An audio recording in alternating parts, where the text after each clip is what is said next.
Hello, everybody. We will begin shortly. Hope you enjoy our "We'll begin shortly" image. Took me an embarrassingly amount of time to make it, but I think it looks pretty good.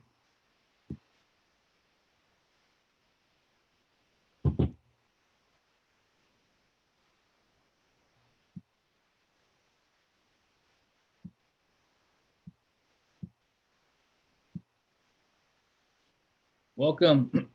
Welcome back, everybody. We're here in Columbus, Ohio. And I have to be honest, I thought Columbus would look a little bit differently when I planned on coming here. And it's a little bit strange. It's just a square with a lot of faces on it. I expected some scenery and maybe a few animals and trees. But here we are in Columbus, beautiful Columbus, Ohio. Very excited to be here. And we have a great lineup, a great set of readers, guest speakers, and we have a very nice guest MC today. Ghost Chad and Ghost Michael are unable to join us. They have some familial obligations, and so of course we send them our best wishes as always, positive vibes and good feelings.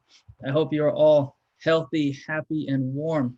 This is our second to last event for the far away but closer than ever virtual tour. It has been tiring, exhausting, but so fulfilling and more than I ever thought it could be. Michael, Chad, and I, and Pete as well, are so happy. We're excited at how well people have come together and how these events have, they run smoothly, even though it was new. It was something unexpected, but we did it. And I'm so proud of us. I'm proud of everybody. So we'll see you next week or in a few days for our final one. And we have some October events in mind, so stay tuned, of course. Remember to stay connected. Follow us on all of our social media pages, Instagram, Facebook, YouTube, of course, which you're watching, and Twitter. As always, www.nervousghostpress.com, ghost@nervousghostpress. To get in touch with Michael directly, manager@nervousghostpress.com, and for Chad, editor@nervousghostpress.com. I would like to say a few words. I was excited about going to Columbus, and I know that all of us have been excited to travel and see our friends and make new friends. And in the little meeting before all of these events, I was speaking with the readers and the writers how it was an acceptable kind of drawback here in an exchange where we missed a little bit of having that in-person interactions, but we were able to bring people together from different countries, different states and time zones. And one of our readers is from Canada. They would have never been able to make it down to some of these events and venues, but here we are. And so, the positive things I think are always good to focus on, even though, the world is on fire, figuratively and literally. I think it's really nice to have a group of people who share that kind of positivity and journey to it, and we all try to fight for it, and I don't know, it makes me happy, makes me want to wake up and do more. I think this is 10 or 11 or something, and I'm exhausted, but I want to do more.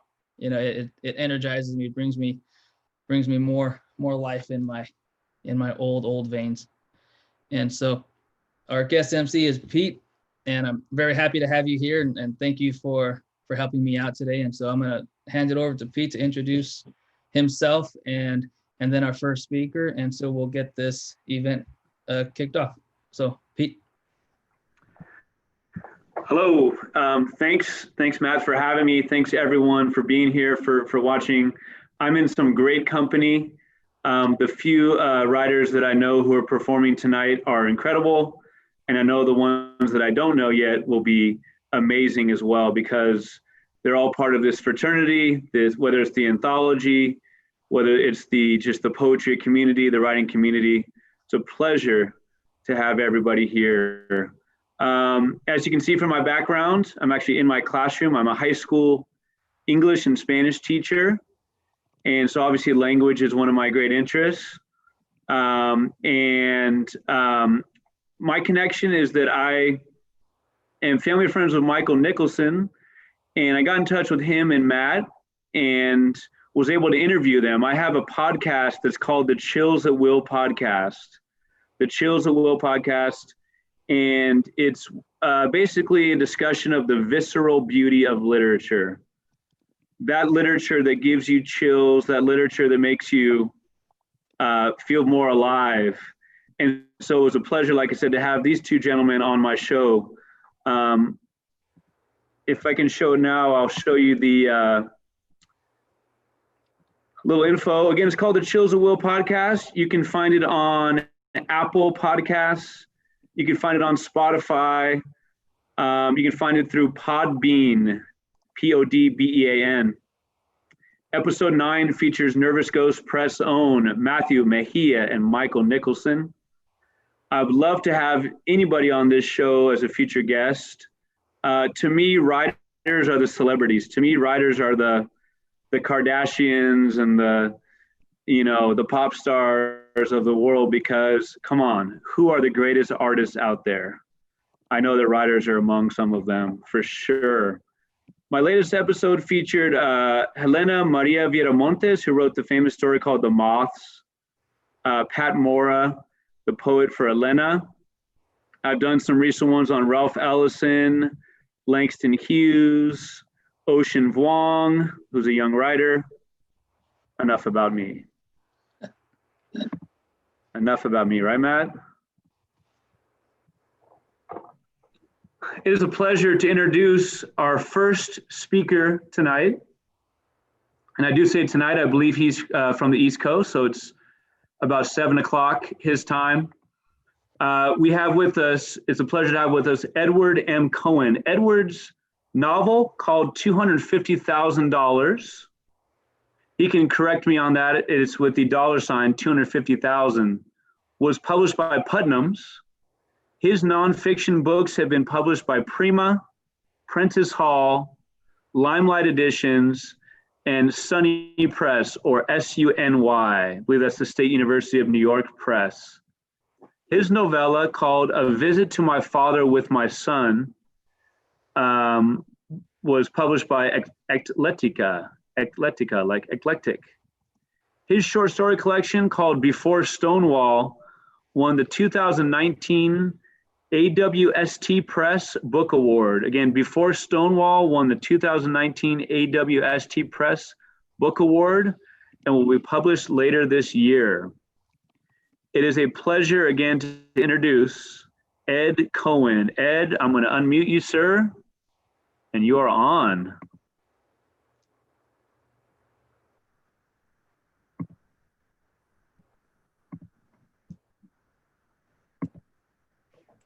Unmute. Okay. Now you can hear me? Yes. Okay. I'm going to read the story I have in the anthology is a little long, so I'm going to read just the opening pages. It's called A Story of Early Love. I write out of memory and want to apologize for that, mainly because the facts are so vague they defy logic. The whole structure of this reminiscence could come tumbling down with the stroke of an inquisitive finger. There was no way of my knowing what happened to my friend Nunzio unless he told me, but I don't remember him telling me, and it's not the kind of story one 10-year-old boy tells another, much less Nunzio to me. Most probably, I made the whole thing up.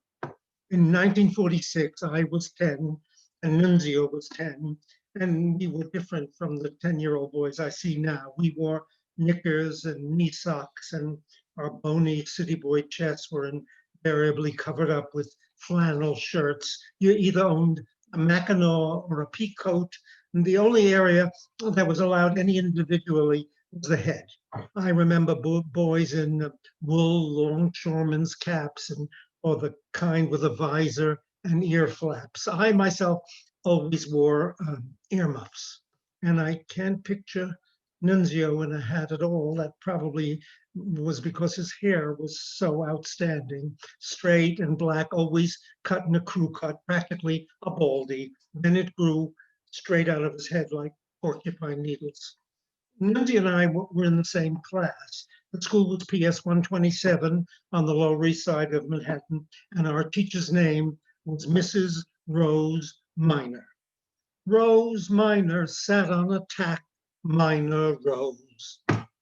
Mrs. Minor died the following year, and one of the girls in our class said it was because we sang that terrible song about her. I never did believe that. Nunzio was poor. We all knew that. None of us in that class, in that neighborhood, could have held our heads high on an economic chart. Most were children of immigrants, but Nunzio was poorer than the most. I remember there was a championship fight scheduled. I believe it was Billy Cox versus Joe Louis, and we were all excited. I wanted Billy Cox to win because he was thin and wiry like me. Was there ever a fighter named Billy Cox? And could a heavyweight have been thin and wiry? Nunzio had it all figured out that Louis was going to win, and he explained it to me, analyzing every angle. I asked him on the day of the fight if he was going to listen to it on the radio, and he said no, they didn't have a radio in his house. It was one of the times that his poverty struck home most forcibly. I felt like inviting him to my house for the evening, but didn't. We all had rags that we had to bring to school to use when we painted or pasted. We were instructed to tie them to the grill work on our desks and let them hang down. Nunzio blew his nose in his rag because he couldn't afford any handkerchiefs. I didn't notice this because my last name begins with C and Nunzio's with M, so we sat at opposite ends of the room. It was Liliana Lenz who noticed and commented on it. My most vivid memory of Liliana is on the day of the class play. Girls portraying nurses had been instructed by Mrs. Minor to wear pretty white dresses. Some of the more sophisticated wore little high heel shoes with their lacy white dresses, and others wore delicate flats with tiny bows on them. Liliana pleaded with her vicious mother for 3 concessions and only gained 2. She turned up for the play in a lovely white dress, nylon stockings with seams up the back, and brown Oxfords. I can still hear her mother hollering across the street, "Her name is Liliana," if anyone dared shout, "Hi, oh, Lillian," or even worse, Lily. The other kids laughed, but I agreed with Mrs. Lenz that Liliana was a special name, exotic and romantic, like a movie star. Her subtle blonde hair and exquisite coloring, a shy yet graceful body, Liliana was by far the prettiest girl that day of the class play, even in her ugly brown shoes. One day after school, Liliana told a group of us that Nunzio used his paint rag as a handkerchief, and he must be very poor. It was a stupid thing to say, and it had embarrassed us, so we giggled.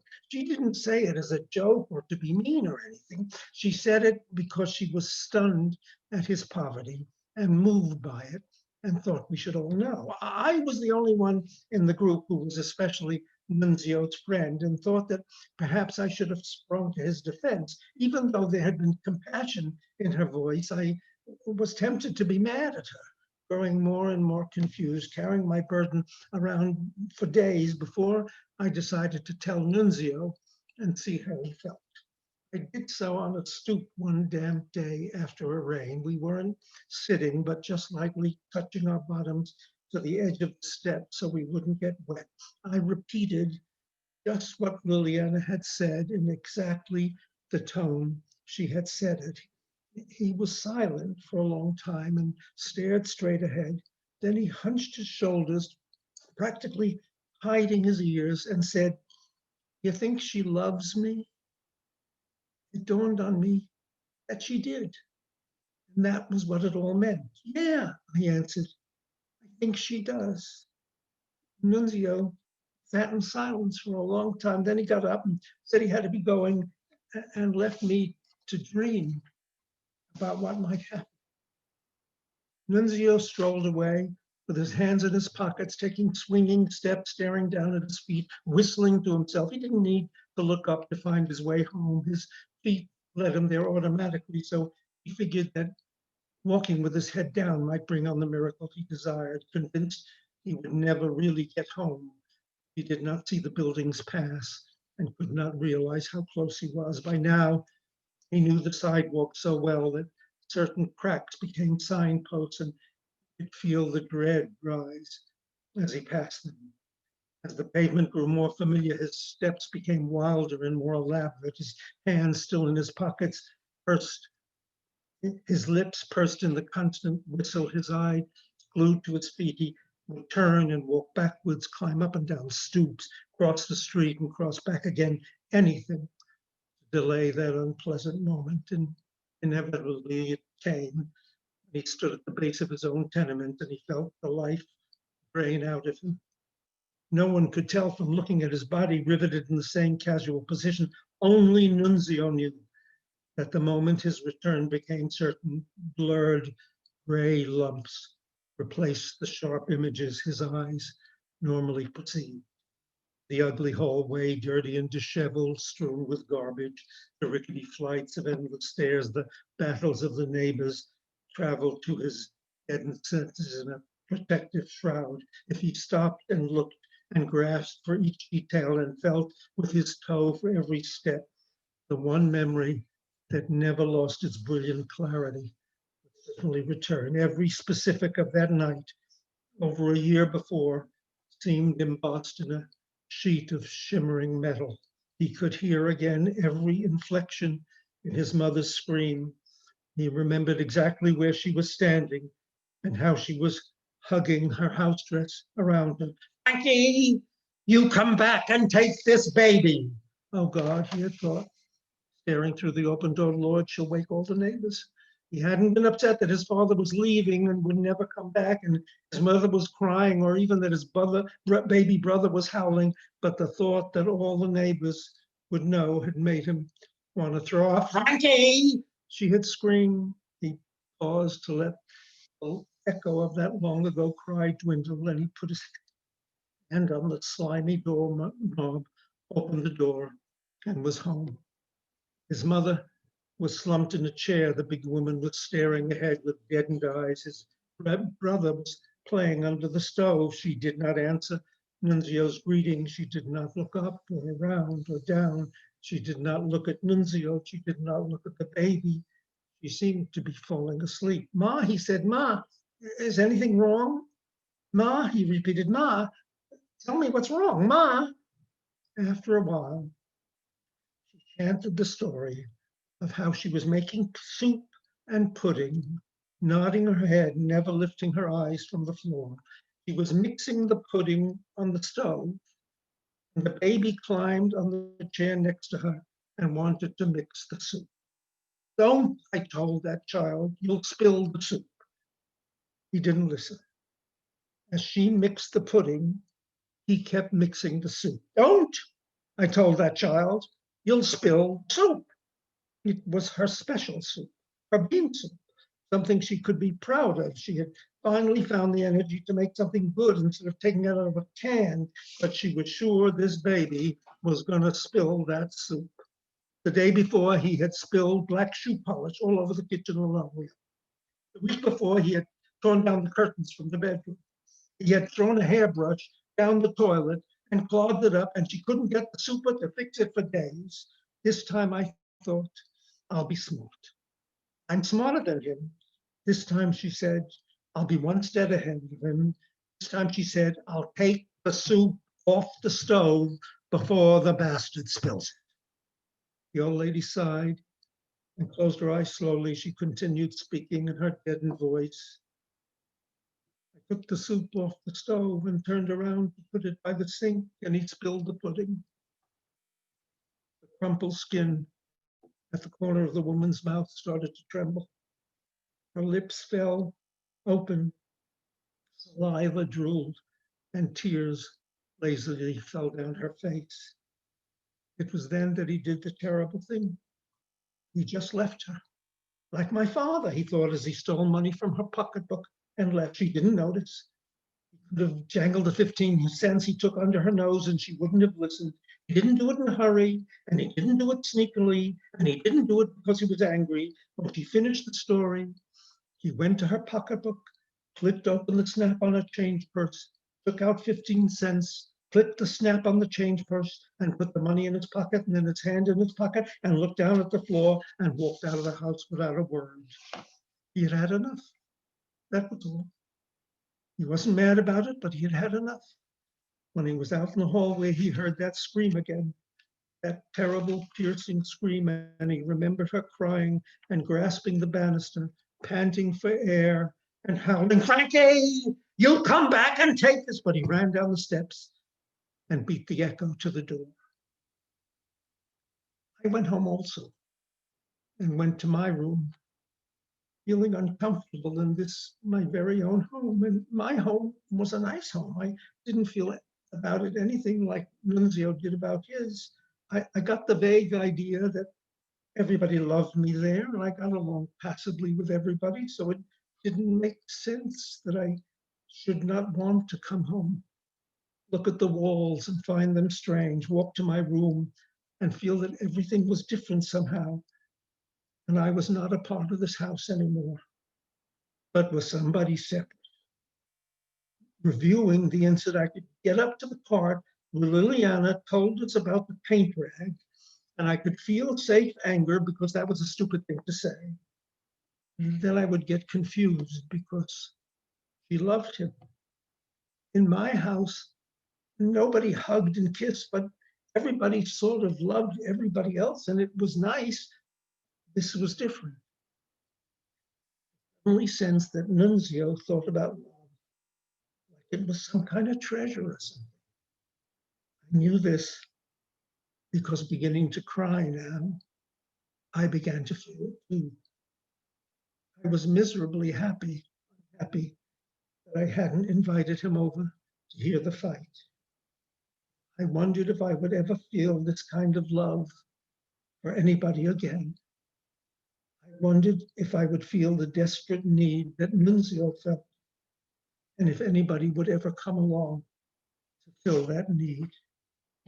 I didn't want anybody to know about my crime. I didn't want anybody to know. That's the beginning. You'll have to go to the anthology and read what happens. Thank you very much for listening. I'm done. Thank you. Thank you, Edward. And I just want to share before Pete comes back, I wanted to, there's so much energy, and I'm kind of, I want to give a neener again to everybody that, Edward M. Cohen, but to me, I get to call him Ed. And so thank you, Ed. Right. And Peter's going to take over again. And of course, to hear the rest of it and read the rest of it, Writing for Life, nervousghostpress.com. All right, Pete. Ed, thank you so much. So you're saying that was the beginning, and we can read the rest in the anthology. Is that right? Yeah, it's a long story. All right. I loved how you started off, and it took me a few seconds to say, wait, is he talking or reading from the piece? Yeah. I love your conversational manner. That immediately drew me in. I'm sure we could all say the same. I love your notes about the inconsistency of memory. Although it did seem like your memories were pretty spot on. You weren't sure who this boxer was. You weren't sure if you kind of made him up or, and then you did such a great job with the childlike voice. The childlike manner that you as an adult were able to really get into the head of the younger version of you and your friend Nunzio. And I don't know, I just jotted down, I don't know what to do with it, but I thought it was so interesting, this idea of the poverty as a secret, where the main character kind of had this secret and it was like, I'm not going to share it with anybody. I thought that was such an interesting thing to add. So thank you so much for sharing with us. What a great start. Next up, we have the appropriately named, especially last name, Mimi Tempest. For a writer with such power and gravitas, what a great last name. Mimi Tempest is a multidisciplinary artist and poet. She has an MA in literature from Mills College, the great Mills College in Oakland, California. She's an incoming PhD student in the critical/creative PhD in literature at UC Santa Cruz. Go Banana Slugs. Her debut collection of poems called The Monumental Misrememberings. The Monumental Misrememberings, great title. That is forthcoming with Co-Conspirator Press.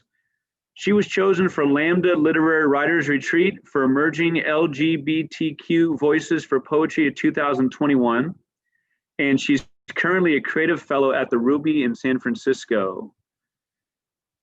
Mimi is a bit of a veteran on these readings, and I know that based on the previous ones, we're in for a treat. Mimi, welcome back. The floor is yours. Hi, thank you so much for having me. I'm so excited to hear everyone's pieces. I usually write pieces about Black femmes and Black queer people, but this piece in particular is about my Uncle Pete. My Uncle Pete is my great uncle. He's a Mexican American veteran, Vietnam veteran, and he died last October in 2019. So I wrote this piece to commemorate him. He was one of the best storytellers I've ever met in my life. I apologize in advance for some of the aggressive language. It's in tradition with how I write, so just giving y'all a heads up. All right, this is called The Apostle Peter. I made a new deal with a new devil. We drove off in the Cadillac, the East Los Angeles curb, screaming defeat, the asphalt lined with the regularly scheduled governmental non-truths, developing bus stops on borrowed time, borrowed blood, borrowed buried in blackness, never business, building their Roman fantasies to buy brains that will be dumped on the sidewalks by next noon.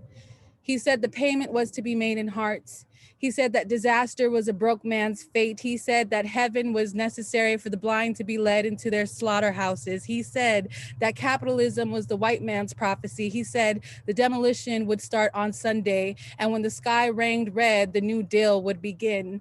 In the jungles of Vietnam, a skull cap of the genius's brain slid, grimacing insane. The children offer cans of Coca-Cola, the thirsty Marines sip on their kindness, only to feel their throats being slid open with razor blades. For $10, their mothers will fuck me good, ride me like the Trojan horse that I am, tits bouncing fantasy and forsaken. We play Paul Revere for 45 minutes. I come victory in widowed walls, riding into a town that isn't my own. North and south of both countries were split, but history only rewards the perpetrator, the victim, my psyche. It inspires the philosophical coke rush that comes spiraling out my mouth. The white boys go on and on about Plato and Socrates. All I know is Joe, the homeless Black man on Radio Hill who spat wisdom and joy for a plate of my mother's frijoles. He knew more about love and loss than love and loss themselves. He said that I was bought and sold in the womb. He said the nuns were right about me. He said God didn't have shit to do with this country. And he said when the sky rained napalm, my world would end. On July 4th, 1969, my first goddaughter is born. She is half nigger, half wetback, half wetback, half nigger, a nigger, wetback, nigger. My mother writes that my father is solely silent into a rage of her impure breed, nullifying the need for soul. My spirit mourns for home in the fields of troubles. The bullets fly past my head, the serpents slither, wet on my wayward legs. It's in those moments where I beg to die the most. When death turns into a sanctuary from the hell that is present on earth, a hell that turns children into calculated killers, a hell that turns truths into lies, a hell that knows better but wants to see how far my instincts for survival will go, how long I will go on in this jungle without shedding a tear. Tears are for pussies. My father's voice slaps me, his whiskey-tinged breath permeating manhood and revelry. You better come back alive or in a casket, but if you don't go, don't come back at all. And the bullet hits my right shoulder and my left knee, and I grow more pissed at God. The target should have been my heart. When the nurses uncover my body, they gasp at the infection. I drift over the ravine, dreaming of my mother's sad smile. The weight of my father's callous hands against my 9-year-old throat, the zoot suit of my Theo Frankie styled kingpin of selling pussy and cocaine. His uniform spits venom at the FBI agents who come knocking at our door on Sundays, my sisters and the men I can't save them from, my brother Paul, my father's favorite apostle, and my nieces and nephews who will romanticize me as hero, my high school sweetheart who left me for a simple man.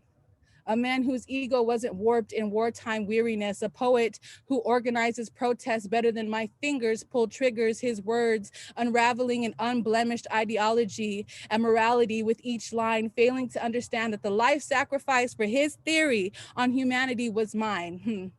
Faggot hippies strung out on faggot dreams at home, Sunset Boulevard is lined with them all. They're walking portraits of the white Jesus that hung on the walls of San Conrado Mission Church, spreading love, peace, and justice with a speech that is slurred from a heroin high. They said repentance is the answer. They said I slaughtered indecency into women and children. They said death would never stop whispering unholy into my ear. They said the search for eternity is whiskeyed in every drop of the bottle. They sprayed chemicals to kill the crops, but the real damage is the loitering of my soul. 6 months after my return from Pleasure Island, my ears buzz heavy to the ringing of sirens. They are rooster hot calling at an endless dawn. My nose grows into a trunk of secrets that can no longer be hidden, stretching from mutated veins, a mitosis of all my sins. It hangs below my chin and dares me not to breathe, scoffs when I eat, reminds me that sleep is the poet's privilege. The Marine in me wants to shoot that part of my face off first, then ready, aim, fire into the pounding of my chest that beats the same crimson red as the American flag. I am the elephant in the room. Memories glare back at me, the incivility of my patriotism. I am the jackass of the night. I was crated and shipped off by Uncle Sam himself to Antioch, circumcised into the boy I never had the chance to be. Stuttering my speech, the elixir drowns the doubts of a man who refuses the burden of a child. Stuttering my speech, the nuns bruise my knuckles with rulers for every word not enunciated. Stuttering my speech, the headless American corpse runs deep into the paddy fields. The commanding officer orders me to fire at the knees to seize the adrenaline that didn't allow the body to drop. Stuttering my speech, the new timeline of my life is in the pocket of a man who drives down through Cesar Chavez to Union Station. His red Cadillac purrs Frank Sinatra from the stereo. And now the end is near. He said the payment was to be made in hearts. And so I face the final curtain. He said disaster was a broke man's fate. And now, my friends, I say it clear. He said that heaven was necessary for the blind to be led into their slaughterhouses. I state my case, of which I'm certain. He said capitalism was the white man's prophecy. I've lived a life that's full. I've traveled each and every highway. He said the demolition would start on a Sunday, but more, much more than this. And when the sky rang red, the New Deal would begin. I did it my way. On Skid Row, the naked ghosts go itching for an angry fix. I am good friends with all my bad habits. The warmth of Jim Beam satiates the prodding of my soul. The morning bleeds freshness into my lungs. The beating in my chest salutes me as man. A purple heart is all I ever had to offer. Thank you.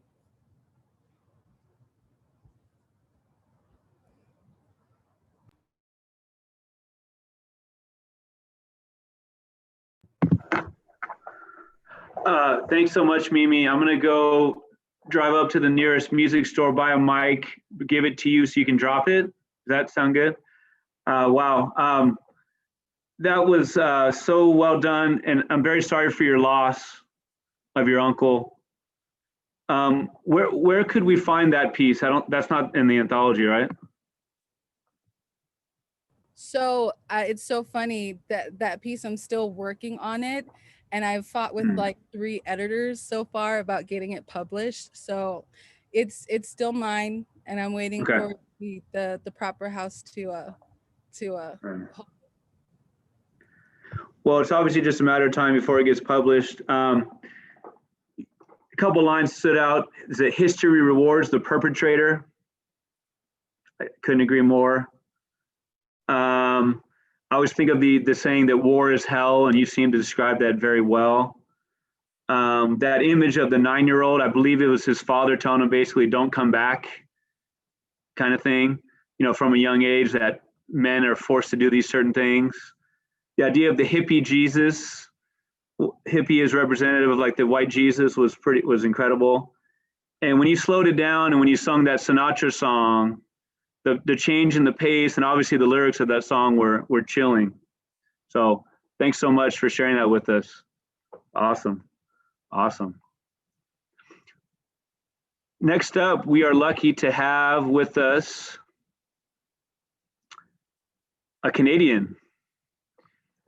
Sally Kwan is a writer and photographer living in beautiful British Columbia. Sally writes a weekly nature blog.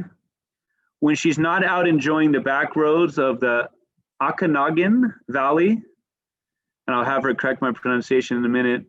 When she's not out there enjoying the roads, she likes to spend time writing poetry and practicing the art of quiet sitting. Her photography has appeared in Canadian Geographic magazine and in Nature Alberta's various birding brochures. She has been published in Canadian Stories magazine and in an assortment of upcoming anthologies.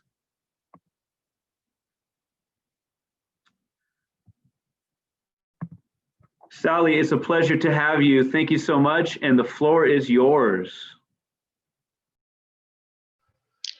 Thank you very much, Peter. It's a pleasure to be here. And I feel, Okanagan is how it's said, by the way. I'm almost terrified to be following Edward M. Cohen and Mimi Tempest because, oh my God, that was incredible. I don't have nearly as much to read for you. I'm going to just read a portion of my piece in the anthology, and then I'm going to follow it up with a short poem. But whoever is following me, get ready, it won't be long. I used to be a writer. One of the greatest pleasures of my life was to sit down with a cup of coffee and a notebook. I loved the blank page, the feel of the pen in my hand as it moved over the paper. I loved that I could tuck my notebook into my purse, my bedside table, my glove box. It didn't matter where I went or what I was doing, my notebook was with me, like a friend I could always count on. I used my notebook for everything: story ideas, snippets of poetry, observations of the world, shopping lists, famous quotes, and of course, I used my notebooks to journal. Each time I'd fill a notebook, it would get put away into a duffel bag I kept in my closet. All that changed the day I came home from work and found my new husband sitting on the edge of my bed, notebook in hand, open duffel bag at his feet. The fight that ensued should have been a game changer. He beat me for things that I had written in my notebook, things that had nothing to do with him or our life together. I should have walked out the door. Instead, I put down my pen. I just also would like to share a short poem with you. It's called August. Winding mountain, road, dust in the darkness, new moon rising, nexus of night. Beyond the moss-covered canyon walls to battle-scarred ground, remnants of last year's burn. Wind whistling over rocky ground, shivering in the grass. We lay in silence as stars fell from the sky, unhindered by the dreams of mortals or pain of love. Thank you. Thank you, Sally. And I'm happy that you're finally able to join us. I've been trying to get you here since we began, and it was worth it. I'm really happy. I wanted to say a few words because, we did speak I'm not going to call you out about what we spoke about before we began here, but I think one of the heaviest things that a writer can pick up is our pens, because with it we express everything that maybe we can't express vocally or otherwise. And when we do have these heavy thoughts, it's always good to have somewhere to write it. Nervous Ghost Press journal. Everybody has one, get one. But on a serious, it's our whole theme of the anthology and with these events, we're about community and survival and the power of writing and art and all other art forms and emotions and outlets and everything that we do. And having all of you here always it's just a testament to it, and to how much our bodies and our minds and our hearts transcend everything else about us and brings us together, where you're in another country, even though it's just that way, now you're here, and Edward is here, and Mimi's here, and everybody else is here. And every time I look at these and the anthologies, and whenever I decide something is worthy enough to write in my journal, I'll feel like I'm writing in our journal at the same time. So I just wanted to share, a few words before I toss it back to Pete. Thank you again, Sally.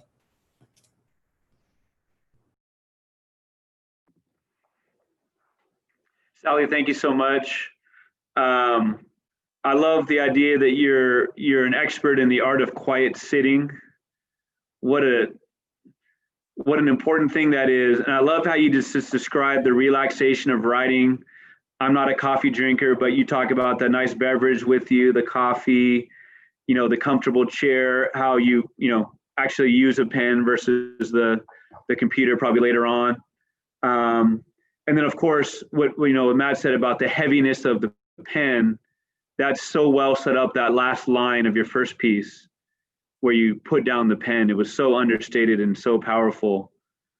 And so thank you again so much for sharing that with us, and it's great to have you here. Next up, we have Amanda Kors. It's a pleasure to have Amanda here. She is the youngest of three. She's an aunt and a witch.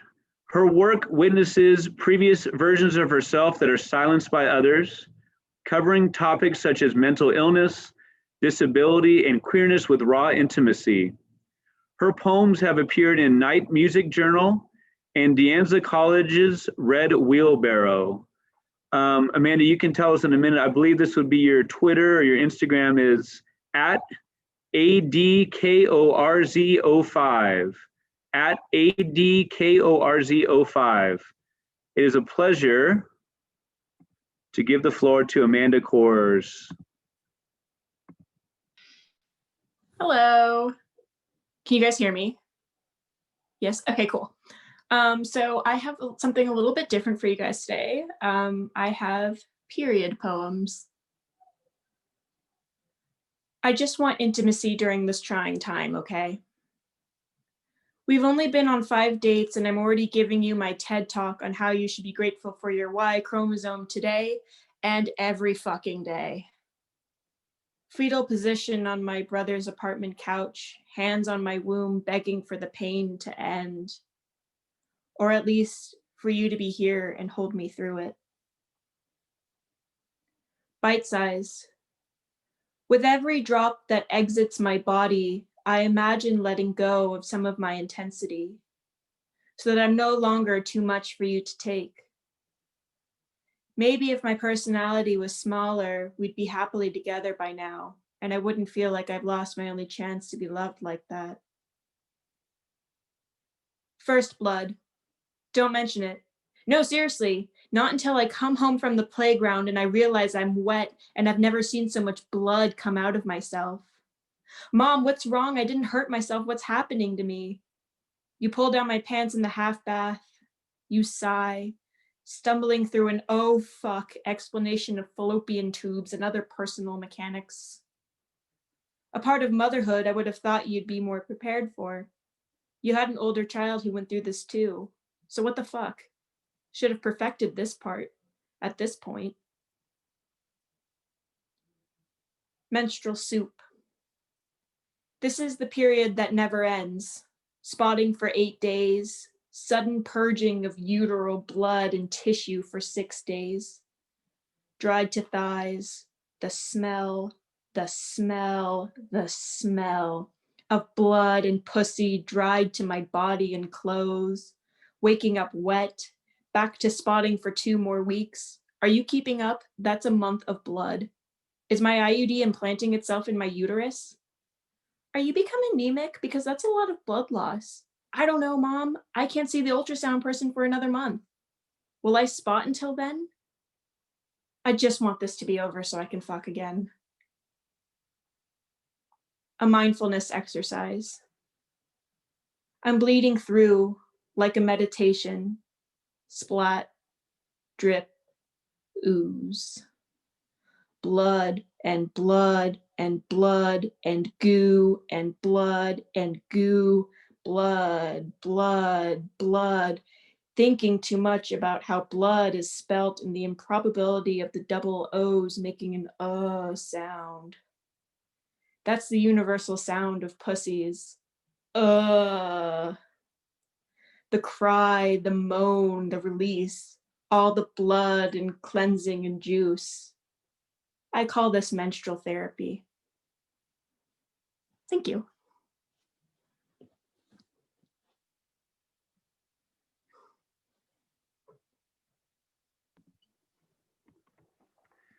Amanda, thank you so much. Menstrual therapy. Yeah. That is an incredible phrase. I thank you so much. You did, the way that you described that, I guess, awkwardness, the pain of the talk with the mother was, I think, something that was that shone through very brightly. And it is so great to hear from somebody who's able to describe that with like a primary source type of thing, right? Obviously, from a man, it just wouldn't sound as realistic as real. And again, like I said, I wrote that down, menstrual therapy. You need to copyright that. Thank you so much for sharing with us. Next up, we have Micah Tasaka. It's a pleasure to have Micah with us. Micah is a queer mixed Japanese poet and spoken word artist from the Inland Empire, California. Currently residing in Fukui, she can correct my pronunciation, Fukui Prefecture, Japan, as an English teacher. They received their undergraduate degree in creative writing from the University of California, Riverside. Their first full-length manuscript, called Expansions, was released on Jamai Publishing in 2017. Her website is pretty easy to remember. Their website is pretty easy to remember in that it is just the full name, www.micahtasaka.com. Micah Tasaka is one word. And it is a pleasure to have them with us. Welcome, Micah. The floor is yours. Okay, hi. Yeah, so I'm actually not in Japan anymore. I moved back to America a month ago, but yeah, I was living in Fukui Prefecture in Japan. But yeah, now I'm in Southern California, so hello from Southern California. I have some like quarantine poems for you. So this is called In Waiting for the End. I only want to smell the people I love. I only want to stare at their eyelashes and see an entire field of grass, stretching my hopes that there will be another chance at living once we get past all this death. But in the meantime, I wake up late, the summer afternoons spooning warmth onto my back and neck, and I bury my head in the covers, forget what an alarm clock means, refuse to feel guilty for lounging when my heart rate is slow, and I finally have space to envision my future instead of just trying not to die. This is from the book. It's called The Color Yellow. Today, I woke from nightmares with my jaw still intact. I call it victory. The way familiar souls find their own, I call it sugar and blossoms. I hug the floor when the wind blows too hard, I call it living still. When my heart beats thousands of times today, I hugged my people, told them I am glad they are alive. I call it love and survival, the way we escape death every night, wake to a sun that licks our wounds, cradles our delicate neck muscles. I call it softness today when tears pour. I call it strength escaping. Thank them for shedding each droplet from clouds with all the force of a hailstorm. I call it wonder. I call it something far from extinction when we can bleed out entire bones and still stand. And this is last one.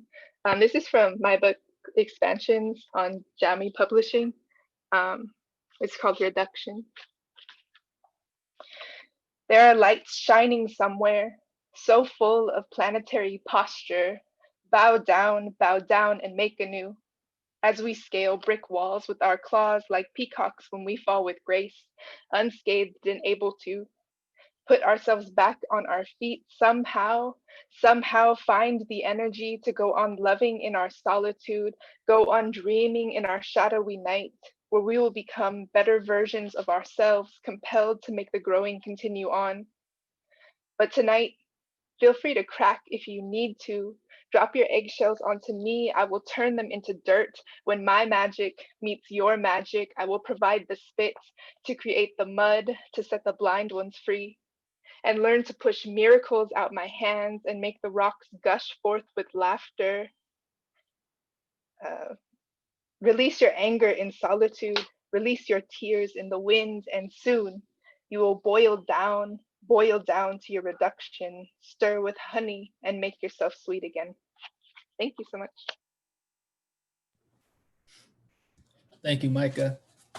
Something I want to maybe speak about is your quarantine poem. I think we all have them, whether we wrote them or not, all in our minds and our brains. And even if you're not a writer, if you're a painter, you have something going on, during this time when we're trapped in our houses and trapped in, the places we're always trying to escape from, wherever that is.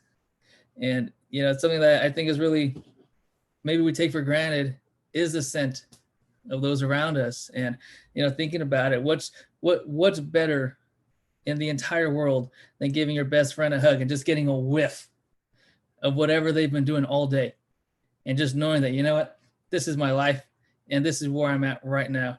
And I think that's, maybe not, you don't want to give my friends a hug, and smell that, but the sentiment is there, of course. And I think that's really powerful, of our senses that maybe we don't think about, as much. But that was really nice and really powerful. And of course, welcome home. We have to, when this is all over, hang out and share writing. And I want to be able at some point in the future with everybody. I want to see you in person. I spent, a long time with Michael and Chad putting all this together, and I was really looking forward to it. And I really just want to have a coffee. I don't drink coffee. I'll drink a coffee with all of you. I'll do it. And just you're responsible for my coffee addiction after that. But I'm willing to take the risk. And to introduce our final speaker of the evening before we begin our Q&A. And of course, if you're watching, email me, post on YouTube, text me, text Pete, text anybody, and ask your questions. And for the readers, think of questions for each other, because that discussion aspect is so powerful. And I always enjoy being there, and Peter does too. So make sure you get those questions in. Ask us if my friends are watching, which you should be. Send questions about the smell, because we could talk about that for hours, I'm sure. And of course, if you are watching, we have our final event of the summer in a few days. If you want to be part of the discussions, be part of our community and of readers, email ghost@nervousghostpress.com. We always want you. Next, our final event will be a community-based event where it's mostly community members. So hop on. If you've never done a reading before, this is your chance. And we want you, we invite you. And so Pete, introduce our final speaker, and then we'll get this discussion underway. Thanks again, Micah. Congrats on the book. I wrote down a couple great lines. There were so many. I believe it was the space to imagine my future was dope. Far from extinction. I love that biblical reference with the mud and the spit, and the metaphor of the sweetness at the very end. You did so much in a fairly short piece of text or pieces of text. Thank you so much for that. Our last speaker tonight is Jenna Goldsmith. Again, we're so happy to have Jenna with us. Jenna Goldsmith is an instructor of writing and the interim director of the low residency MFA program in creative writing at Oregon State University, Cascades. She's the inaugural winner of the Kentucky Writers Fellowship from the Baltic Writing Residency, and she was a 2019 Storycatcher Festival Mari Sandos Emerging Instructor. That's a mouthful. 2019 Storycatcher Festival Mari Sandos Emerging Instructor. Jenna's work has been featured in New Delta Review, Utterance, Tilde, and many others. It is a pleasure to give the floor to Jenna Goldsmith. Welcome, Jenna. Hello. Thank you, Matthew, again for organizing these readings. And thanks, Peter, for weaving through the readings tonight. I'm going to read one poem from the anthology, and then I'm going to read two poems outside of the anthology. So the first one is from the anthology. It's called Instructions for Understanding Our Breakup. Keep every receipt, every card and every envelope, parking citations, poetry under office doors, timelines and lists, emails, text messages, modalities, Google Maps, Google Docs, Google Forms, spreadsheets, Twitter accounts, CVs and grant proposals, articles and essays and drafts, posters and flyers, voicemail, transcripts, Venn diagrams, scraps of paper from car windshield, scraps of paper taped to computer monitors, scraps of paper sent in the mail, scraps of paper in backpacks and under yoga mats, folios broken open thick with the instructions for understanding our breakup, in the magazine, on the sheets, in the library book, over wine, over donuts, over pizza, over coffee, over tea, over greens, over smoothies, over oatmeal, at the piano, at the poetry reading, at the cabin, in the forest, at the concert, at the sea, under the rainbow, in the storm, in the smoke, in the sunshine, in the rain, at the party, in the car, in the airport, in the faculty meeting, in the park, in the yoga studio, in the cafe, in the movie theater, in the kitchen, on the computer screen, on the phone screen, in the song, in the book, in the glances, in the looks, the knowing, in the ending.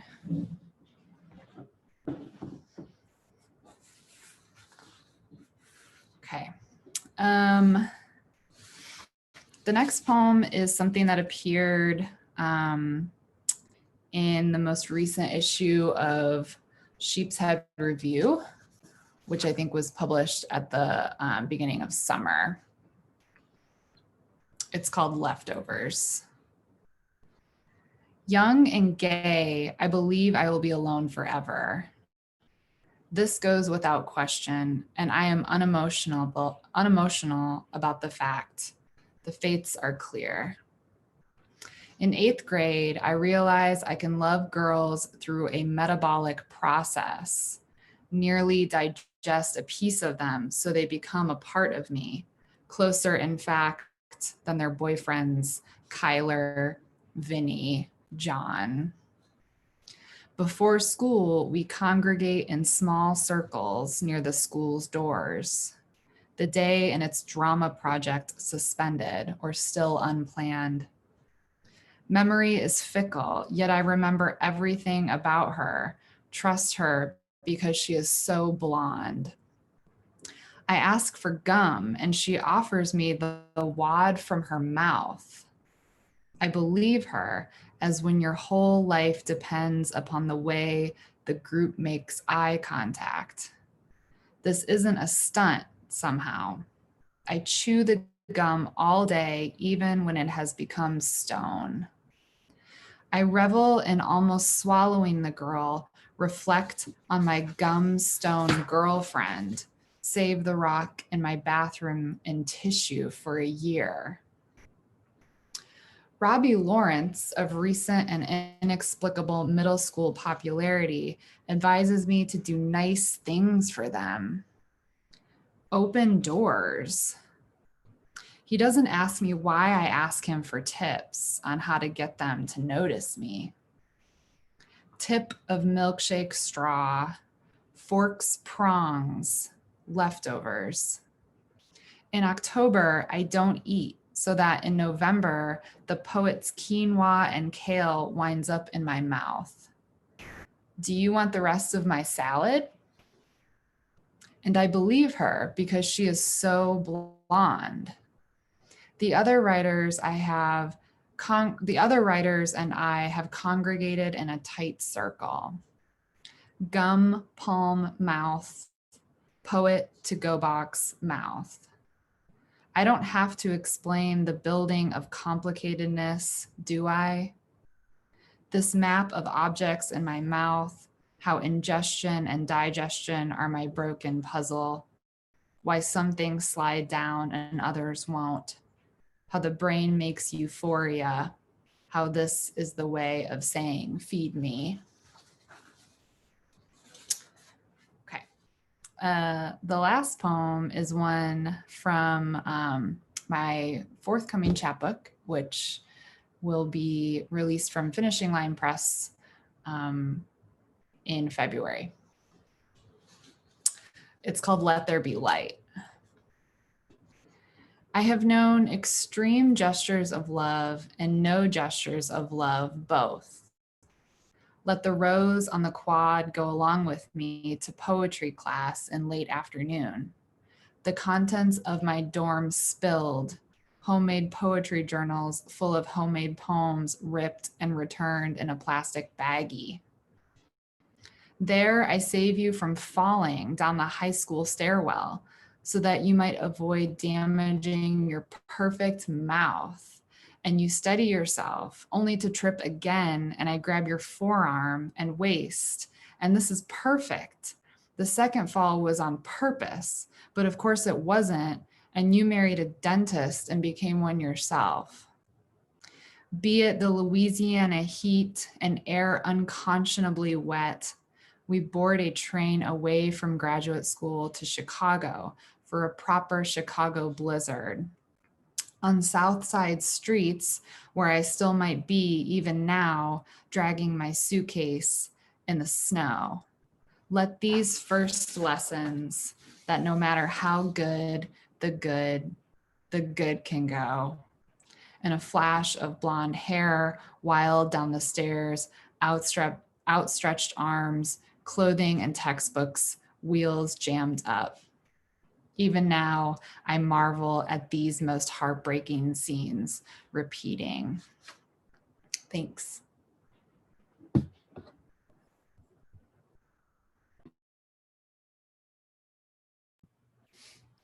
Thank you, Jenna. I wanted to, first of all, I want to thank Pete again for stepping in and helping us MC tonight and kind of carry a little bit for me. I appreciate it, very, very, very much. And I want to show everybody Jenna's poem in the anthology because it was a nightmare putting together, but it was really fun. It was a challenge and it worked out. I think it worked out very well. And I want to show that because the visual aspect of writing it carries such an extra layer of emotion and of power and strength and everything else. So in order to see those, of course, you need your copy. And at nervousghostpress.com, there are plenty until there are no more. And so thank you again. And, I wanted to, that in that last poem said how good the good can go. And you know what? The good can. And I'm always trying to, think about how good can the good go, and it can go good. And that's as good as it's going to get, which is good. And I think that's good enough for me. Lots of goods. But thank you again, Jenna. Thank you for everybody. And we'll begin our Q&A here. So I'm going to put you all up on the screen now. So put your drinks away and let's get started. Pete, I'm going to send it off to you for a few words, and then I'll ask the first question to get us started. All right. Jenna, thanks so much for your pieces. I immediately thought of Lori Moore, the way that you use the second person there. I was so impressed. I've tried and failed many times to try to write a good, solid second person piece. I love the minutia of that list you made with the Google Forms and the spreadsheets. And I don't know why I love that line so much, but you talked about trust her. You trusted her because she was so blonde. And in the junior high lifestyle, I feel like you nailed it. And especially when you talked about the inexplicable popularity of that certain student, you nailed the junior high lifestyle for sure. Am I correct in saying that maybe there was a little bit of Lori Moore influence, or where did you come up with the second person? Well, that's quite a compliment. I feel like the second person is my natural habitat. I don't know why. I think it's because I have these like visions of actually saying this stuff to people that I never will. And so kind of directing the poetry, and that way feels like I can get away with it. So I'll just continue to do that and, embrace it. So, but thank you for that. Thank you. Awesome. So to kick us off with our Q&A and our discussion, I thought of a question or two, and we have a few questions here. I see a question on YouTube as well, but I'm selfish, and so I wanted to ask mine first. And, through the entire tour this summer that we've had, and with the shift to the virtual world, a lot of, it's very tiring, I think, and it's exhausting. A lot of us are sitting in front of our computers a lot longer than we normally do, and it's so much different, speaking to a green dot or a couple of squares than it is to a bunch of faces, smiling or otherwise. And so my question is, what keeps you energetic? What keeps you ambitious and motivated? And, obviously these events have kept me fired up, and my students keep me fired up, and, listening to all of you and to hear you speak, and especially these discussions, I look forward to so much. And so I'd like to know, what keeps you kind of rested from this fatigue of technology that we're seeing. And so I'm gonna unmute everybody just so it gets super loud and crazy, because I think that's hilarious.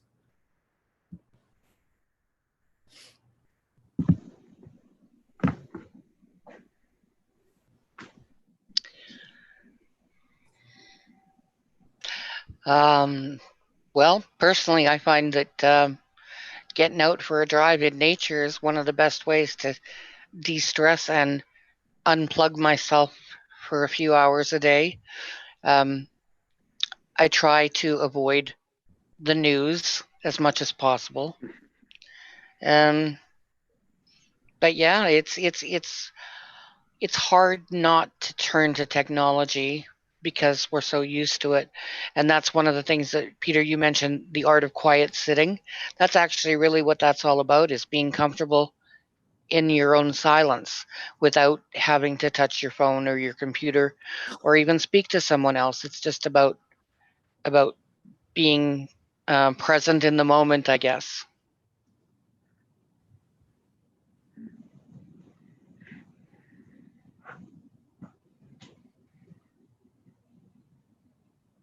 Definitely. I agree about the news and trying to, nature. Sometimes I like to just lay on the ground, whether it's concrete or grass or the sidewalk or the street, and just stare up at the sky. Not these days, of course, but back when we had, blue skies, and look forward to when things are cleared up. And it's a perspective, I think, that's not normal, just looking up and seeing how much of the world we never usually see.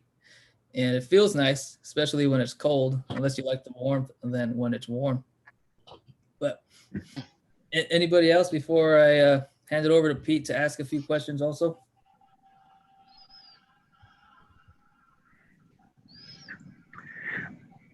I mean, I guess my question is, is just piggybacking off that one, and mine's more specific to the pandemic. I mean, do you feel like you've been more productive, that there's more subject matter, so to speak, whether it's the fact that you're at home more often, or that it's, some form of therapy? Micah gave us, I think, 3 texts from, that have already been influenced by the pandemic. So long story short, how has the pandemic been for you as far as your creative process? Does it help you with the schedule? Does it help you with subject matter?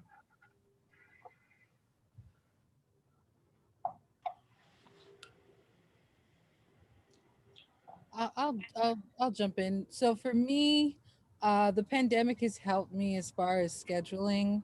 Not so much of subject matter, though I can understand why some people tap into it as a resource to influence their writing. Um, but being home, because I'm such a productive person, has been very it's been nice, like, creating my own schedule, creating my own creating my own times in which I write, that discipline. Sometimes when you're so much on the go, you don't realize you have it in you, but the pandemic has forced me to sit down and kind of reconcile with a lot of the things, experiences, feelings that I necessarily don't think about readily. But now that I have that time to myself, it's like it's all coming to the forefront. So that's what it's been like for me.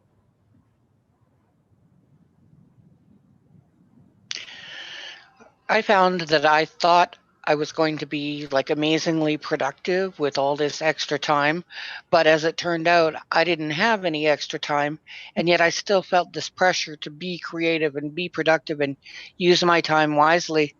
And I didn't feel like I was accomplishing anything until one day I sat back and said, "Okay, stop a second. Let's take a look. What have you actually done these last 3 months?"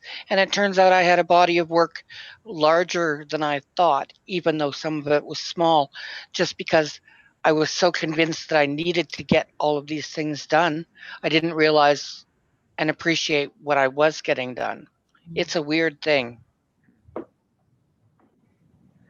Yeah, I think I am similar with that too, that I keep thinking that I'm not writing and I'm not doing anything because it has been such a struggle to create during this time. But then when I actually sit down and look at notebooks or whatever, I have been creating, so it's just hard to feel productive right now, even if I am productive. Mm. And that, of course, makes it easy to fall into into depression, right? Unless you actually stop and take stock of what you've been doing, right? You can beat yourself up until you're in a place where you don't really need to be. I don't know. For sure. It's such an outlet, to be able to speak your mind in whatever form you do that. Um, I just think we need more of it in the world.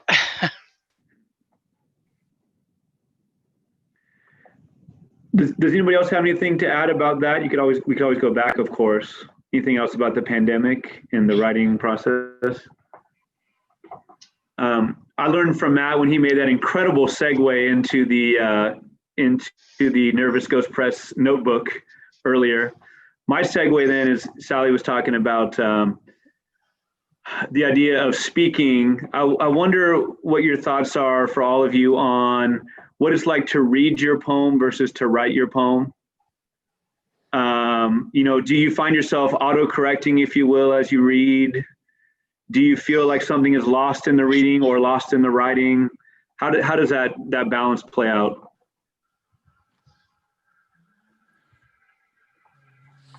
Well, I've spent a lot of years in the theater and as a playwright, and there's nothing like getting up and reading your play to test it out, to hear the rhythms, to hear the connections, to to get the feel of the rhythm and the sound without the sense, without the words, to concentrate on the other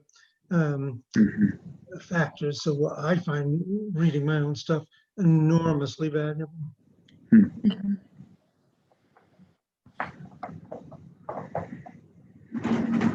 I like to try new pieces out loud.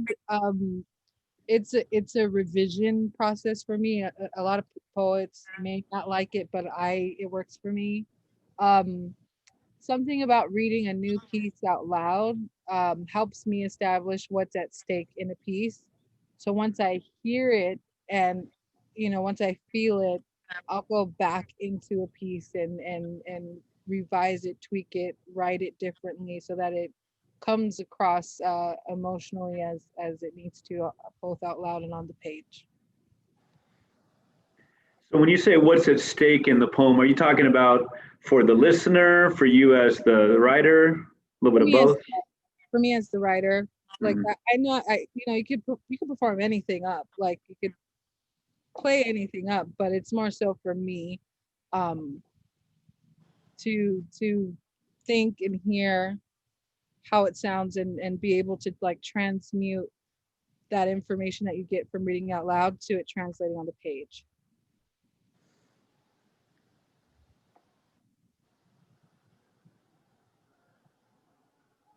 I think that reading a poem out loud, well, first of all, I think that poems that are written for the intent of being spoken word have um, a very different flavor, I guess, than poems that aren't really intended to be part of spoken word. I love both. Um, Personally, I'm not real great at spoken word, although I have done a couple of slams for fun. But reading a poem out loud as I'm working on it gives me a better idea of where line breaks should be. I mean, a lot of time when you're writing, you're thinking you want a line break here or white space here because it looks cool on the page. But if it doesn't read properly, if it doesn't read, you know, I think it's an important part of revising as well, is to speak it out. Definitely. And, speaking about that, about the flavor of it, I think that's always a good way to describe things. And I think the vocalization of our words and when we hear it ourselves, because so often there are things that are in my head that are never spoken. And so I never get to hear it. I think hearing it makes it more real. And, we can put it in a notebook, of course, and then tuck it away in our backpack or in our drawer or our cabinet or our desk, and it just stays there forever and no one ever hears it. And we just took it out of our chest and our brain and silently put it on a piece of paper. But once it's spoken and the words are thrown out into the universe to, never come back and to live and to grow as their own, then it becomes more real. And I think that reality also gives us the power and it tells us that, I can do it because, Chester Bennington used to say between your ears is the worst place ever. But I also think it's the greatest place because that's where we turn those bad things into positives. And I always say positives and, I try to be positive anyway.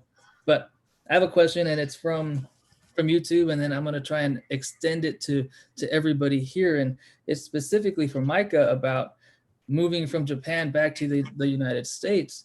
And how has your writing changed as your landscape has changed? And to extend it to the rest of us is, I know so many of us are in different areas of the country and in other countries, and we have moved, from in college to out of college, from one place, another city to another city, or traveling in general. And does your landscape as your background, does that influence your writing? more, or maybe it's all just you. And so, Micah, you could either go first, or you can give it to somebody else. But I think it's a great question. So thank you, and I'm interested in hearing hearing the answers. Yeah, so I tend to write what's around me. That's like kind of something that I've always done. I don't know, maybe everybody does that, but I'm a Taurus, so like nature is very important to me, earth signs. So that shift from like Japan is so beautifully green, like incredibly green, more green than I've ever seen in my life. And then coming back to Southern California, that's like on fire right now. And like the sky is brown, the hills are brown, and it's like having to rediscover what that beauty is like, yeah, it's been a really interesting process, I think, trying to shift and like I'm from this area, so when I moved to Japan 2 years ago, that was like another shift that I went through where it was like this like overwhelming green around me and like yeah, I guess like my writing has changed because I'm like rediscovering what's familiar to me again. And yeah, I don't even know how to do that. I guess I'm figuring that out right now, but yeah.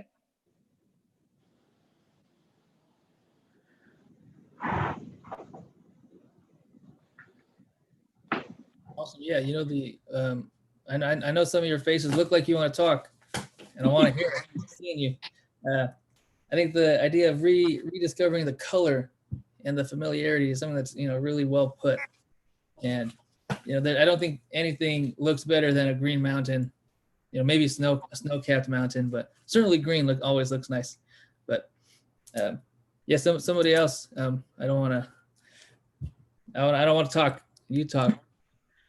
I guess for me, I don't know if this has as much to do with landscape as it does movement, but I can tell which of my poems I have written when I was walking and I've typed them up on my phone versus ones where I sat down and deliberately wrote them. I can tell like, the pace of the words and how it's spread out on the page. So in that way, movement, which I guess going through landscape, if I wrote it, alone in my room, or if I was out at my backyard, or if I was walking around the tracks at college manically writing because I was having panic about some final or another and I had to write something. All those poems, through the movement of my body or lack of movement, that affected how the poem came out of me.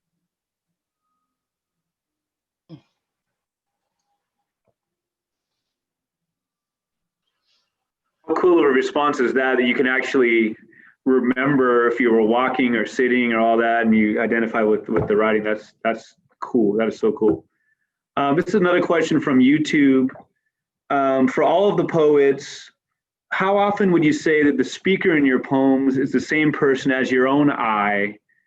And when it is not your I, how does that speaker function to separate you from the content? So how much of it is autobiographical? Where's the separation between the I in your writing and you, the writer? I always write from my perspective. I've tried to write from somebody else's, but everything that I write.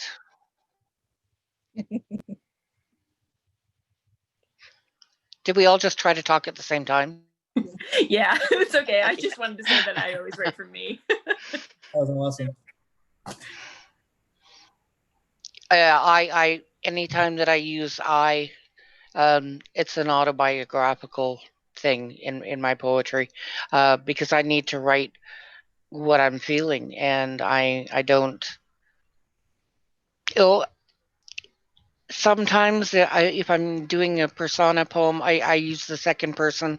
I write you, but that's actually me fitting into the you, which I don't know if that even makes any sense, but yeah, it's all kind of personal.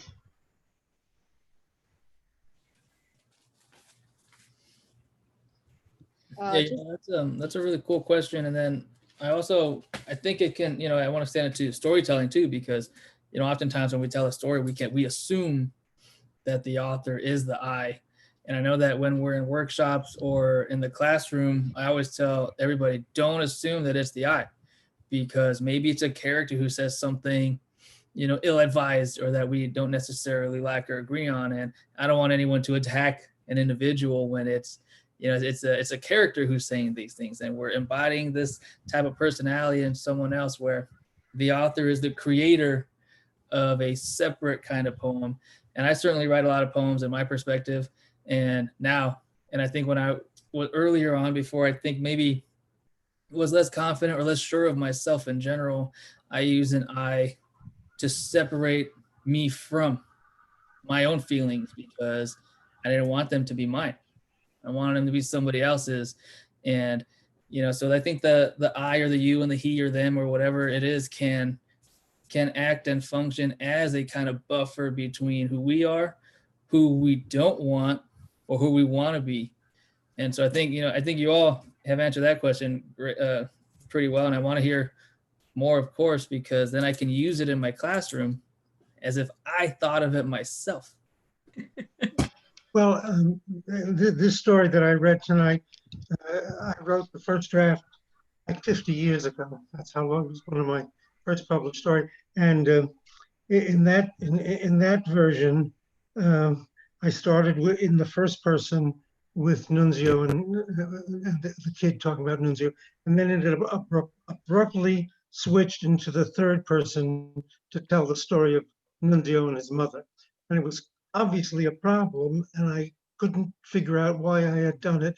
In fact, I remember at the time my agent at the time sent the story to the New Yorker, and they sent back a long critical letter. I remember my agent saying a letter like this was rarer than being published by the New Yorker. And they said, and one of the comments was, switch from first person to third person was off-putting, and I couldn't understand it, and I didn't. I had no solution for it. The story was eventually published in that version, and then I have a habit of going back over the years and rewriting stories over and over and over. So about 20 years ago, I went back to this story, and it was then that it dawned on me that the third person story was the kid was making that story up. And the reason he was making that story up was he was in love with the little boy, and this was his way of discovering it and exploring it. And I had no idea when I first wrote the story that that's what the story was about. And that's why, although I had the story, but the fact that I did not root the story in the boy and in myself was the reason that it didn't work. And it took me, 20 years to figure out, oh, of course, that's what I meant to write. And then I figured out the story. But at first, I didn't have no idea about it.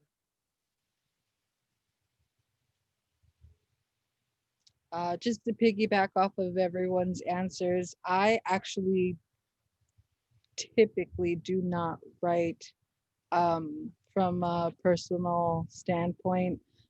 Last year, one of my workshops at Mills College, I was told that I write cerebrally, which is not a bad thing, but because so many poets write emotionally or from like a personal perspective, I thought that was an interesting point of feedback. In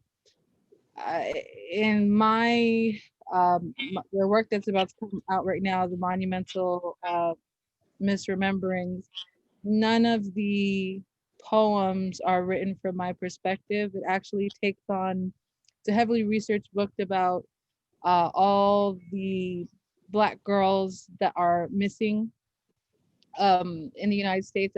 As of 2018, it said that over 64,000 Black girls are missing in America. So I took that fact and I wrote into it and created this body of work out of it. And even though they were my stories, and they weren't my stories, if that makes sense. It's what the black femme body experiences being in America.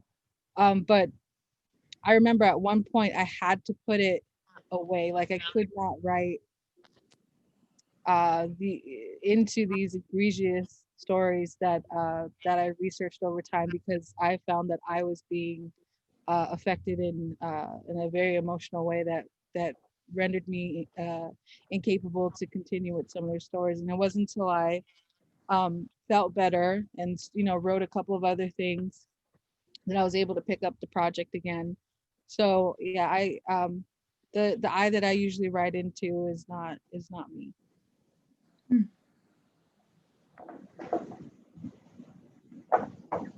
Those are some great answers. And just before I send it back to Pete to give us some more great questions, I wanted to share a little bit about what Edward said and what Mimi said, and how writing is kind of that exploration. And we're tearing things down and we're building it up, and then we're tearing them back down again, and we're finding and we're thinking, and all of it at the same time. And it takes us to places sometimes we don't want to go. And I think the greatest part is that we can acknowledge it, say, hold up, I'm gonna relax for a little bit, and then come right back and come back stronger. And it can take 20 years, but it's always there. And I think that's really nice. And then Jenna, I know you have to hop out, but I want to say thank you for staying here. So thank you, Jenna. Good to see you, of course. And so I'm gonna give it back to Pete here to ask last one or two questions, and then we'll see what's up. Well, so I wanted to know if we have, I know we do, I want to know who our inspirations are. Who are those authors from a young age or / 2019 or 20, you just discovered them? It's a nice chance to maybe shout out somebody who's doing big things now, but who are your inspirations? They could be particular names, they could be movements, they could be types of writers, I guess. Who would they be?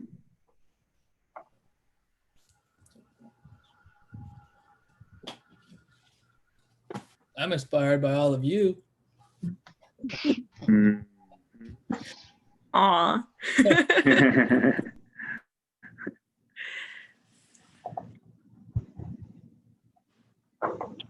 All right, I'll start.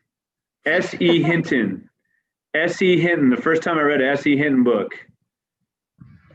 2020, Ocean Vuong. I'm not some hipster telling you a name that you've never heard of. Ocean Vuong has won a lot of awards. He's out of the East Coast. I think he's based out of maybe University of Massachusetts now. He has a book called On Earth We're Briefly Gorgeous. And he's one of those writers that you're just like, come on, man. Like his phrasing, his wording is just so beautiful. It's like, I got to stop and read that again. But he's a great writer. I'll put his name in the chat for the people here. Ocean Vuong, check him out for sure. Who else? You go ahead. I feel very connected to Zora Neale Hurston. She, for me, is a trailblazer. She pursued writing and her creativity in a time where Black femmes had absolutely no outlets to do it. She was a playwright, anthropologist, archivist, and I love Zora because she takes Black vernacular and she brings it to the forefront. And because she was raised in an all Black community, like a community that had like no infiltration of whiteness post Reconstruction, her whole imagination is enmeshed in the Black American experience, and that to me is beautiful. I feel very connected to bell hooks from a feminist perspective. And for people that I'm inspired by now, I mean, I've talked about this all the time. Mills College is popping right now. We have a collective of Black writers who are coming out of Mills College who are doing the damn thing. So people that I'd like to shout out who I absolutely feel are on the up and coming, and who I've shared my work with, workshop my work with, are Rihanna Jacqueline Haynes Venerable, MJ Jones, Allie Jones, Darius Simpson, so many, Brandon Logans. There's so many names, but I have a special feeling about this group. Kimani Rose, who's been here at Nervous Ghost Press a couple of times. I just have a feeling about this specific group of writers. Where Amber McCrary, who's an indigenous poet from Arizona. We're on the cusp of something I feel that is really beautiful and complex and intimate, and we're all approaching the same topics, but in very different ways. And I feel really good about coming from this group of writers out of Mills College. Speaking of Mills College, she was my poetry workshop professor, Arissa White. She really pushed me in my writing, and her work as well is fabulous. You can read it at Nomadic Press, and she has other work out there as well, but Arissa White.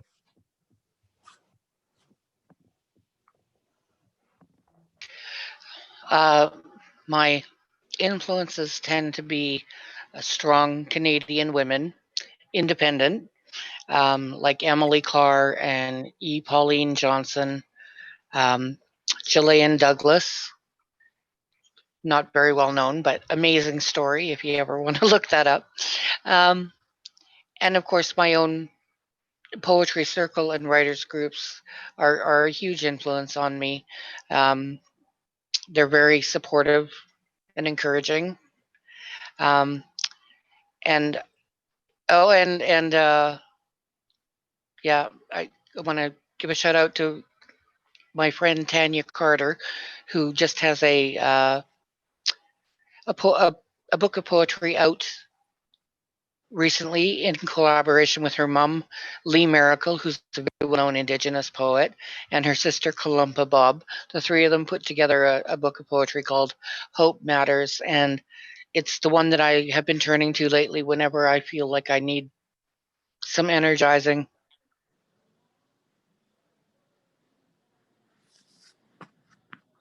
For me, my most recent like poetry that I've been writing has been like unpacking my personal family history. And I just finished Ghost of by Diana Coy Wynn. And that was like a really amazing inspiration for like how to write family. And Rika Aoki is another inspiration of mine. She's like a Japanese trans poet out of Los Angeles, I believe. Also, like a lot of, I come from like a spoken word background, so like a lot of inspiration comes from just like, you know, people I see reading in basements or street corners or whatever, you know. There's also like a really amazing journal called Name and None, and it's like a non-binary slash trans journal that like focuses heavily on like POC work too. So their stuff is very, very inspirational. And it's not just poetry, there's like a lot of like different mediums in there. So yeah. Micah, maybe you could write the name of that on the YouTube. I don't know if you're following the YouTube or just put it on the chat and I can put it there. The name of the press that you featured at the end. So yeah. Well, I don't want to get hit for this, but I think the greatest American writer was Philip Roth, and I learned from him, we all have one little plot of land that's ours, and you don't have to expand from it. You just keep going back and dig deeper and deeper and deeper, and that's where greatness comes.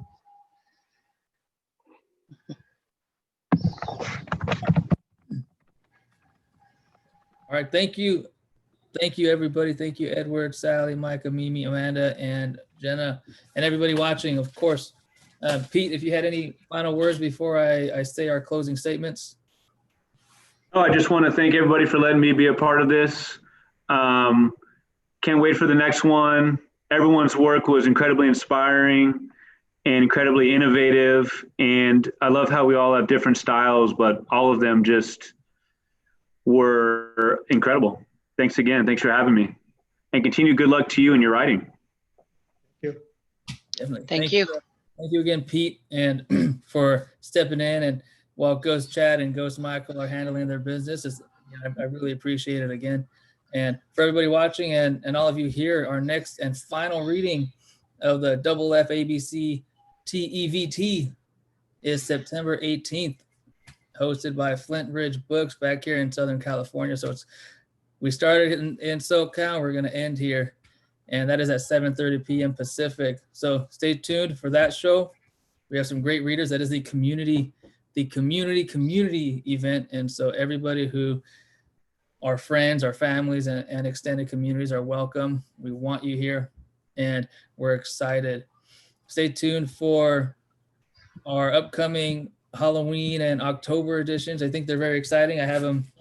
They only live on paper right now, but they're gonna be, I think, very excited. I'm excited anyways. And I know that Edward is too. We spoke about it before with the face painting and whatnot. But stay tuned with our Instagram, our social medias, Twitter, Facebook, YouTube, nervousghostpress.com, where you can get a copy of yours. You can read the rest of the stories. You can reread the stories. You can get the visuals with the audio and the voice in your own heads, and it just makes for a fantastic experience. And of course, ghosts@nervousghostpress.com. Send us an email, questions, anytime, always. I have it on my phone, so I always get them. If I don't reply, that's on me, and I said it, so you can call me out in the future. But again, thank you, everybody, and we're happy. We'll see you on September 18th, and I look forward to it. Thank you again. Good night.